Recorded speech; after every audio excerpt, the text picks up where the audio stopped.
भगवान राम की यात्रा रामायण में वर्णित अयोध्या से शुरू होकर वनवास, सीता की खोज, रावण से युद्ध और अंततः अयोध्या में रामराज्य की स्थापना तक एक महत्वपूर्ण धार्मिक और सांस्कृतिक यात्रा है।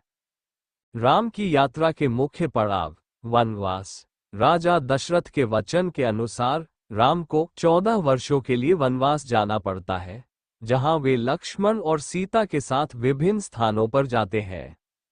सीता की खोज। राम और लक्ष्मण सीता की खोज में विभिन्न राज्यों और वन क्षेत्रों में यात्रा करते हैं, जहां वे हनुमान और अन्य वानर सेना से मिलते हैं।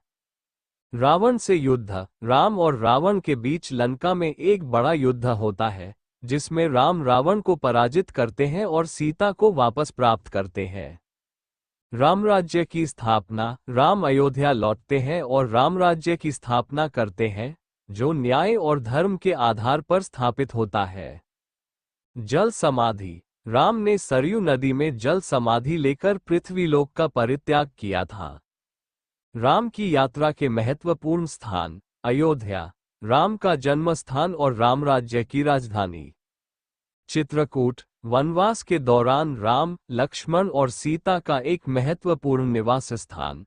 लंक, रावण का राज्य, जहां राम और रावण के बीच युद्ध होता है।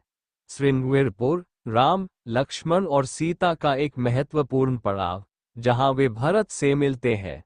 प्रयाग, राम, लक्ष्मण और सीता की यात्रा का एक महत्वपूर्ण पड़ाव। राम की यात्रा का महत्व। राम की यात्रा एक आदर्श मानव जीवन का प्रतीक है, जो धर्म, न्याय, प्रेम और कर्तव्य के मूल्यों पर आधारित है। ये यात्रा भारतीय संस्कृति और धर्म में एक महत्वपूर्ण स्थान रखती है और रामायण में वर्णित है।